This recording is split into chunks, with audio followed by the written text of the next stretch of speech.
कुलदेवताभ्यो नमः। श्री सरस्वतीभ्यो नमः। दर्शकों नमस्कार। आज के एपिसोड में हम बात करेंगे देव कार्य में महानैवेद्य, लघु नैवेद्य और प्रसाद नैवेद्य क्या होता है। इस विषय को लेकर के हम ये एपिसोड बना रहे हैं। आशा करेंगे कि आपको ये एपिसोड बहुत पसंद आएगा। तो आगे बढ़ते हैं।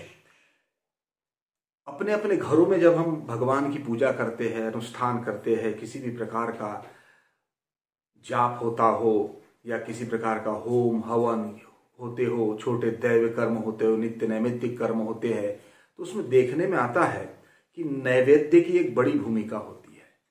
और जब तक भगवान को नैवेद्य अर्पण नहीं किया जाए तब तक पूर्ण पूजा मानी नहीं जाती, अर्थात संपन्न नहीं होती। तो इसके लिए नैवेद्य की बहुत बड़ी भूमिका होती है।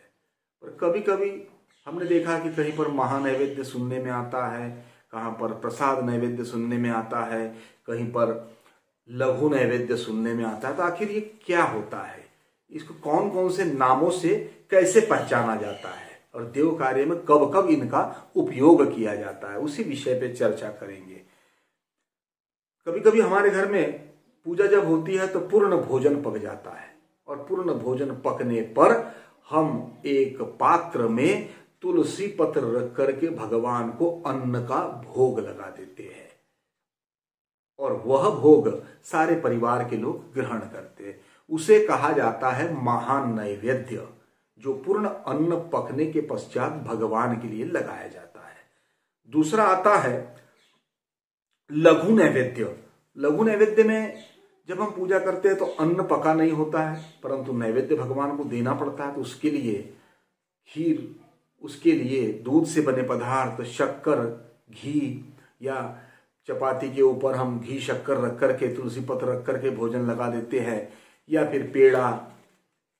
इस प्रकार का जो भी हम भगवान को अर्पण करते हैं उसमें मिश्री भी आती है, बर्फी आती है। तो इस प्रकार का जो नैवेद्य भगवान को लगाते, भोग लगाते हैं, उसे हम लघु नैवेद्य कहते हैं। वो छोटा नैवेद्य होता है, वह भी हम लोगों में भी बांट सकते हैं, परिवार के लोग भी ग्रहण कर सकते हैं। तीसरा आता है प्रसाद नैवेद्य।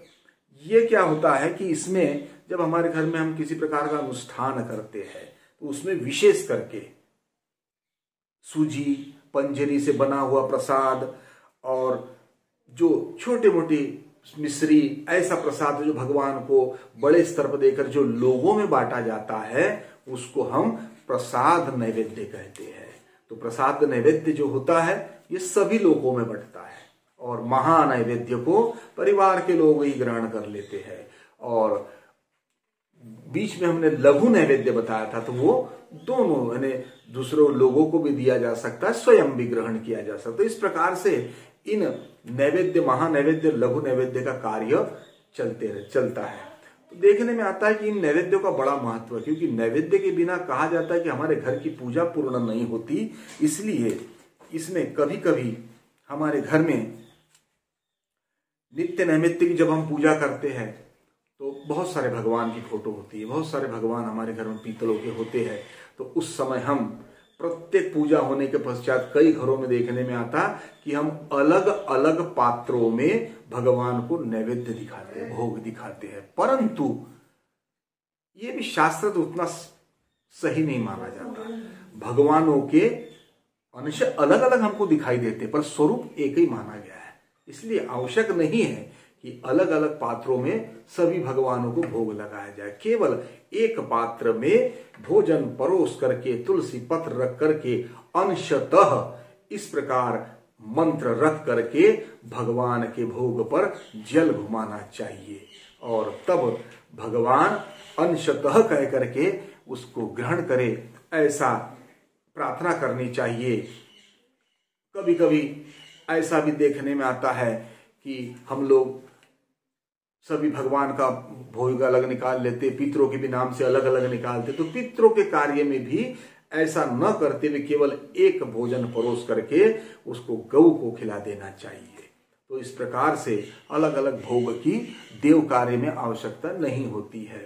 कुछ जगहों पर मंदिरों में देखने में आता है, छोटे छोटे जो मंदिर होते, छोटे गांवों के मंदिर होते, वहां पर देखने में आता है कि लोग बाग प्रसाद, भक्त लोग जो होते हैं ऐसे पेड़े का प्रसाद, खीर पूरी का प्रसाद ऐसे मूर्तियों में मुंह में ठूस ठूस के भगवान को खिलाते हैं, जो शास्त्र से विरुद्ध कार्य है। ये दोषपूर्ण कार्य, भगवान ऐसा दिया हुआ भोग कभी ग्रहण नहीं करते। और जब जब हम भगवान को किसी भी प्रकार का भोग लगाते हैं तो हमने आज तक कभी या आपने भी भगवान को भोजन करते नहीं देखा होगा। फिर आखिर भगवान क्या ग्रहण करते?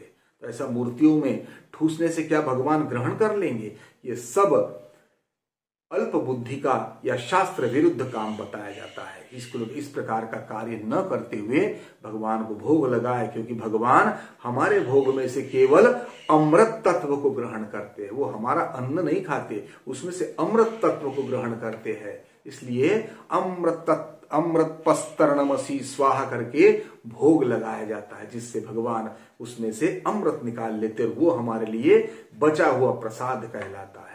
इसलिए प्रतिदिन अगर हमारे घर में हम भोग लगाते हैं, वो प्रसाद स्वयं ने ग्रहण करना चाहिए, जिससे हमको भगवान का भोग प्राप्त होता है। और अलग अलग पात्र की कोई आवश्यकता नहीं होती है। तो इस प्रकार से हमारी श्रद्धा के विषय में हम लोग कभी कभी भगवान के प्रति गलत भी कार्य कर लेते। तो इन ऐसी कुप्रथाओं से, ऐसे आचरणों से बच करके भगवान को अच्छे पात्र में तुलसी रख करके भोग लगाए। और भोग लगाते समय लहसुन, प्याज, मिर्च, तेल का प्रयोग कदापि न करे। नमक भोजन में न परोसे। शिव जी के नैवेद्य में प्रयास करे कि बेल पत्र रखे, गणेश जी के नैवेद्य में प्रयास करे कि दुर्वा रखे। इस प्रकार से विष्णु के प्रसादों में तुलसी पत्र रखे। अन्य देवताओं में भी तुलसी ग्रहणीय है, इसलिए तुलसी पत्र रखने में दोष नहीं। और जल फिर उस पर घुमा दीजिए। तो भगवान का पूर्व ध्यान करके ग्रहण कीजिए और ऐसा प्रयास कीजिए, ऐसा कल्पना कीजिए कि हम भगवान को अमृत के रूप में भोजन करा रहे हैं, भगवान स्वयं आकर के भोजन कर रहे। इसको मानस पूजा कहते। तो उस समय मानस पूजा का लाभ लेते हुए भगवान को भोग लगाना चाहिए। परंतु कुछ लोग अल्प ज्ञान होने के कारण इस प्रकार का आचरण करने लगते, जिससे भगवान की मूर्तियों में भी दोष जाने लगता है। तो ऐसा कदापि कार्य न करे। तो दर्शकों, इसके बाद के एपिसोड में हम आपको बताएंगे कि जब भगवान को हम भोग लगाते हैं तो उनके लिए कौन कौन से पात्र लेना चाहिए, पितरों के भोग में कौन से पात्र का उपयोग बताया गया है, भोग लगाते समय किस प्रकार का नियम और भी करना चाहिए और किस प्रकार का नियम नहीं करना चाहिए। तो इस प्रकार आने वाले एपिसोड में इसके विषय में हम आपको जरूर बताएंगे। आज इतना ही, परंतु अंत में हम आपके सामने शास्त्र का मोती रखते हुए आपको बताते हैं कि राज मार्तंड के अनुसार देव कार्य में, पिता के श्राद्ध में, जन्म मास में और जन्म नक्षत्र के दिन कभी भी बाल नहीं कटवाना चाहिए। यानी कर्म ऐसा श्रमश्रू या फिर जिसको कहा जाता है कि बाल कटवाने से बहुत बड़ा दोष लगता है। तो इन तिथियों पर, इन समय में बाल नहीं कटवाना चाहिए। शास्त्र मना करता है। जैसे षष्ठी तिथि हो, अमावस्या के दिन, पूर्णिमा, व्यतिपात योग, चतुर्दशी, अष्टमी तिथि पर शौर्य कर्म श्रमश्रू या फिर बाल नहीं कटवाना चाहिए, जिससे हमको पाप लगता है। और आज इतना ही। इसके बाद के एपिसोड में हम आपसे अवश्य जल्द से जल्दी पुनः इसी विषय को आगे बढ़ाते हुए आपके सामने उपस्थित होंगे। आज इतना ही। जय श्री राम, जय श्री राम।